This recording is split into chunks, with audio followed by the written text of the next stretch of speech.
is Grand Palace, or in Thai, Phra Borom Maha Ratcha Wang, or it is called also as the Supreme Grand Palace. It is a complex of buildings at the heart of Bangkok, Thailand. The palace has been the official residence of the Kings of Siam, now Thailand, since 1782. The king, his court, and his royal government were based on the grounds of the palace until 1925. King Bhumibol Adulyadej, or the Rama IX or King IX, resided at the Chitralada Royal Villa, and his successor, King Vajiralongkorn, the Rama X, resides at the Amphorn Sathan Residential Hall, both in the Dusit Palace. But the Grand Palace is still used for official events. Several royal ceremonies and state functions are held within the walls of the palace every year. The palace is one of the most popular tourist attractions in Thailand, with over 8 million people visiting each year. The construction of the palace began at May 6, 1782 at the order of King Protayufa Chulaluk Rama I or the first king, the founder of the Chakri dynasty, when he moved to the capital city from Thonburi to Bangkok. Throughout successive reigns, many new buildings and structures were added, especially during the reign of King Chulalongkorn or the Rama V. By 1925, the king, the royal family, and the government were no longer permanently settled at the palace and had moved to another residences after the abolition of absolute monarchy in 1932. All government agencies completely moved out of the palace. The palace complex is roughly rectangular in shape and has a combined area of 218,400 square meters, surrounded by 4 walls. It is situated on the banks of the Chao Phraya River at the heart of the Ratanakosin Island in Phra district. The Grand Palace is bordered by Sanamluang and Na Pralan Road to the north, Maharaj Road to the west, Sanamchai Road to the east, and Tai Wang Road to the south. The Grand Palace is made up of numerous buildings, halls, pavilions set around open lawns, gardens, and courtyards. Its asymmetry and eclectic styles are due to the organic development, with additions and rebuilding being made by successive reigning kings over 200 years of history.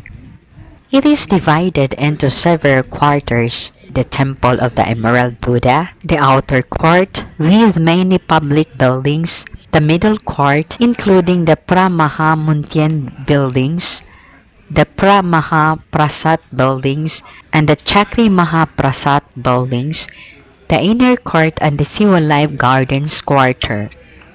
The palace is currently partially open to the public as a museum, but it remains a working palace, with several royal offices still situated inside.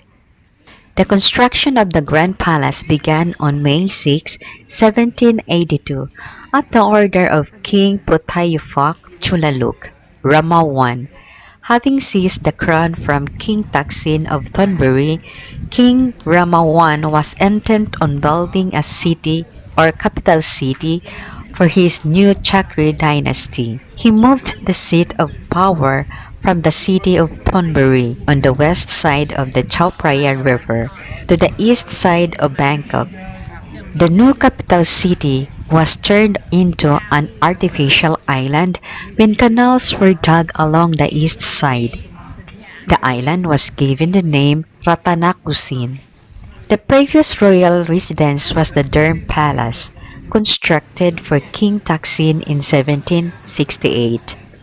The old royal palace in Thonburi was small and sandwiched between two temples, Wat Arun and Wat Hail Talat, prohibiting further expansion.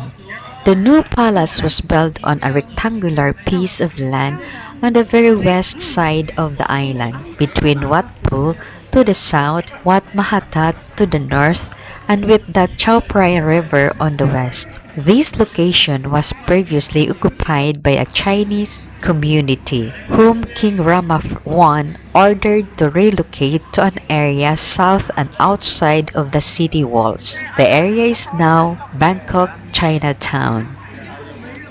Despite for materials and short on funds, the palace was initially built entirely out of woods, its various structures surrounded by a simple log palisade. On June 10, 1782, the king ceremonially crossed the river from Thunbury to take permanent residence in the new palace. 3 days later, on June 13, the king held an abbreviated coronation ceremony, thus becoming the first monarch of the new Ratanakosin kingdom.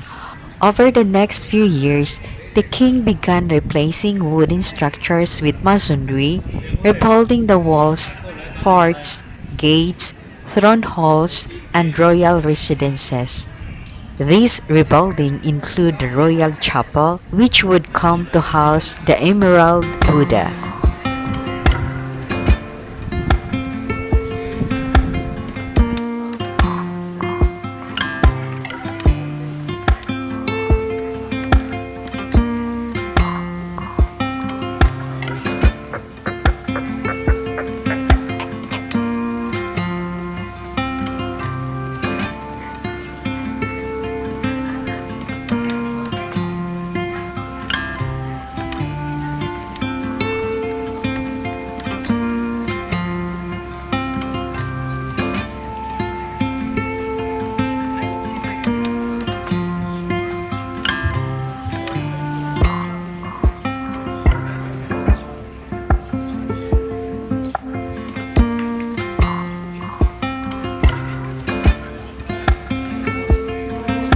Thank you for watching. See you again on my next video. Bye!